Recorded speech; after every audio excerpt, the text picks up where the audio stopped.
Seja muito bem-vindo a mais um vídeo do canal Psicologia e Produtividade.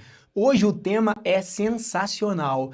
Caramba, se alguém diverge da minha opinião, eu fico extremamente irritado. Não sei lidar com essa situação. E agora? O que fazer? Então eu quero trazer ao longo do vídeo de hoje um ponto de vista muito interessante para a gente lidar com aquelas opiniões divergentes da nossa opinião. E isso foi uma virada de chave muito interessante na minha vida, quando eu comecei a enxergar uma ferramenta que eu vou trazer para vocês aqui hoje e que é muito interessante a gente colocá-la em prática para a gente ter mais qualidade de vida, para a gente ter uma qualidade de vida emocional, que eu digo, para você não se frustrar, não se estressar tanto com opiniões diferentes da sua. E eu sei que tem muita gente que fica completamente estressada porque teve uma opinião de alguém até que você goste ou que você não goste, mas que aquela opinião foi diferente da sua. Isso te tira a capacidade, às vezes, de foco, de concentração, altera o seu humor e, por vezes, você não consegue trabalhar direito ou estudar direito, ou seja, a sua produtividade vai lá embaixo por uma questão psicológica, o fato de você não saber lidar com opiniões diferentes da sua opinião. Aquela história, a minha opinião é a que prevalece, é a verdade. Eu já fui muito assim. E isso é uma característica muito ruim, que faz muito mal para a gente e para as pessoas que estão ao nosso redor. A gente viu muito isso acontecer agora nas últimas eleições presidenciais, onde se formaram dois polos muito fortes no Brasil, o polo da direita e o polo da esquerda.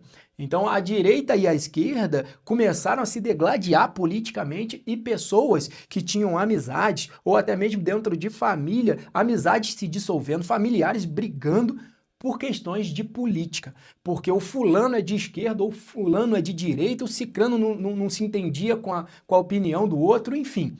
Tudo isso gerou uma série de problemas gravíssimos dentro da família, dentro da amizade, dentro de ciclos sociais. Tá, e como que a gente pode lidar com essa situação? Eu vou trazer aqui, do ponto de vista de um estudante de psicologia, algumas alternativas interessantes, que aí vão envolver, inclusive, um dos pressupostos da neurolinguística, da programação neurolinguística, que é muito interessante. O pressuposto se chama mapa não é território. Quando eu entendi o que é mapa não é território, para mim foi uma mudança de chave muito interessante e eu parei de me estressar com as opiniões diferentes da minha. E a gente vai entender o porquê. O que é mapa não é território? É muito simples, o próprio nome já é bem sugestivo. Mapa não é território, porque o território é algo fático, é algo que de fato existe. Tá lá na prática, você olha o território brasileiro, você vai lá no Amazonas, você vai lá no Rio Grande do Sul, no território, presencialmente você olha as árvores, os rios, o mar, tá tudo lá, territorialmente, na prática existe. E o que é o mapa? É uma representação daquele território. Então o mapa não é algo que de fato existe na prática, é só uma representação daquele território. Isso vai ficar mais claro. O fato é que, por exemplo, se eu desenho o mapa do Brasil, esse mapa é uma representação do país Brasil, mas não necessariamente tudo que está naquele mapa ali representa minuciosamente cada detalhe do território. É só uma representação. Por exemplo, em alguns estados do próprio Brasil, existem períodos de seca, períodos de muita chuva, e às vezes você olha no mapa, tá lá uma faixazinha azul correndo, que representa um rio, e quando você vai no território, que você olha, aquele rio está seco. Então o mapa, por mais que ele represente o território, nem sempre os detalhes são exatamente aquilo que acontece na prática. Consegue entender que mapa não é território? Até aqui tá tranquilo? Então vamos para o exemplo no nosso dia a dia. Eu vou trazer uma metáfora muito interessante para a gente fazer as nossas reflexões. Um belo dia, uma mãe foi sair com a filha para dar uma volta de carro num domingo desses da vida. E a mamãe está dirigindo o carro, o semáforo fechou, e aí quando o carro parou, a menininha, criança que estava ao lado da mãe, olhou para o lado e falou: "Olha, mamãe, tem um carro da polícia aqui do lado, olha que legal!" E aí a mãe olhou para o lado, ela viu realmente uma viatura policial e falou: "É, filha, legal, um carro da polícia aqui, né? Que bacana." E aí a criança olhou para o carro da polícia e falou assim: "Mamãe, olha, tem um cachorro lá dentro do carro da polícia, mamãe." A moça olhou e falou: "É, minha filha, realmente tem um cão lá dentro daquele carro da polícia. E aí a menina olhou mais uma vez e voltou para a mãe espantada e falou: Mamãe, olha, aquele cão está sendo preso. Olha o mapa que a criança criou daquele cão dentro da viatura. Aí a mãe olhou e falou assim: não, filha, aquilo ali não é um cachorro que está sendo preso, é um cão policial. Olha o mapa que a mãe criou daquele mesmo território que a criança estava olhando. Ou seja, o cenário fático, o território é uma viatura, um policial e um cão dentro da viatura. A criança criou um mapa, uma representação daquela viatura com o policial e o cachorro, onde ela vislumbrou que um cão estava sendo preso pela polícia. A mãe olhou o mesmo território e ela criou um mapa onde aquele cão era um cão policial dentro de uma viatura. Veja que são duas representações, são dois mapas criados de maneira diferente de um mesmo território. Por que esses mapas foram criados de maneira diferente? E aí entra uma série de variáveis, e eu vou te dar algumas delas. A criança, ela teve uma experiência de vida curta. Vamos supor que essa criança tenha 11 anos. Uma criança de 11 anos, o que ela entende da vida a ponto de olhar para uma viatura e fazer uma interpretação igual à mãe? Ela tem uma interpretação do mundo ainda muito restrita. Então, para ela, quando ela olha um cão dentro de uma viatura, ela acha que o cão está sendo preso. Porque as experiências que ela teve ao longo da vida dela só permitem que ela enxergue aquele mapa daquele jeito sobre aquele território. A mãe não, a mãe já viveu muito mais anos que aquela filha. Ela já se deparou com diversas situações onde ela é capaz, com as experiências que ela viveu, de olhar para aquela viatura, aquele território e fazer uma interpretação de que aquele cão é um cão policial dentro de uma viatura. Então consegue entender que os nossos mapas, as nossas opiniões, elas são geradas de acordo com as experiências que a gente viveu? Essa criança, ela só teve capacidade de interpretar esse mapa, ou seja, de nutrir essa opinião de que o cão era um cão sendo preso na viatura, porque ela só viveu determinadas experiências que dessem a ela essa noção. A mãe só teve a noção de que um cão dentro de uma viatura é um cão policial porque ela teve experiências na vida dela que deram a ela a capacidade de interpretar, de gerar aquela opinião de que era um cão policial. Qual das duas estão certas? Qual das duas tem a opinião correta? E aí, tem certo ou tem errado aqui? Não. O que tem são opiniões baseadas na experiência de vida que elas tiveram. E aí eu te dou um outro ponto de vista. Se você chega para aquele policial que está dentro da viatura e pergunta assim: ei, o que é esse cão aí? E se ele chega e fala para você assim: olha, esse cão, ele estava ali solto, correndo pela via expressa da rodovia. E para que ele não colocasse vidas em risco, inclusive a dele, eu coloquei ele dentro da viatura, estou levando para um lugar seguro onde eu possa colocar esse cão e ele ser cuidado em segurança e não gerar um acidente na rodovia. Olha só, aquela criança estava certa ou errada? Não, era só a opinião daquela criança com as experiências de vida que ela teve. Aquela mãe estava certa ou errada? Não, era só a opinião daquela mãe, de acordo com as experiências que ela viveu. E a realidade talvez seja outra, que nenhuma das duas conseguiu interpretar no mapa delas. Talvez a realidade fosse de um cão que estava no meio de uma rodovia, numa via expressa, colocando a própria vida do cão em risco e a vida de outras pessoas que pudessem atropelá-lo, gerar um acidente mais grave, e não tinha nada a ver com nenhuma das duas interpretações. Então, assim é a vida. E se você entender que as opiniões são formadas de acordo com as experiências que a gente tem, acabou o estresse, cara. Você não precisa se estressar. Agora vamos lá para o momento político. Quando eu pego, por exemplo, próximo das eleições, e eu já estou trazendo esse vídeo porque vem eleições aí, daqui a um ano a gente tem eleições e vai haver de novo polarização do país, brigas intensas que não precisam acontecer. Então vamos lá, se eu pego o cenário político-econômico do Brasil hoje e mostro para uma determinada pessoa, essa pessoa pode olhar aquele cenário político-econômico e falar assim: nossa, olha, de acordo com esse cenário político-econômico, eu acho que eu tenho uma opinião mais próxima da direita, de algo mais conservador e tudo mais. Essa é a minha interpretação sobre o cenário político-econômico, baseado nas experiências de vida que eu tive ao longo da minha vida.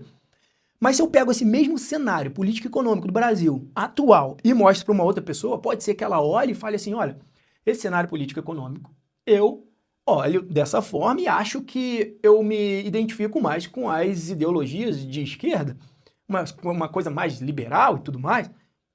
E aí eu te pergunto, quem está certo, quem está errado? Não existe certo ou errado. O que existe são as nossas opiniões baseadas nas experiências de vida que a gente teve, cara. Se você entende isso, você para de brigar. O cara que não torce pro mesmo time que você, ele pode ser teu amigo, cara. Ele não precisa ser teu inimigo, ódio mortal. O cara que é de esquerda ou de direita, eles não precisam brigar, não precisam ser inimigos. Ah, mas o fulano roubou, o ciclano é isso, é aquilo. É a sua opinião. Pode ser que aquilo seja realmente um fato verídico, que o fulano tenha feito isso, aquilo outro.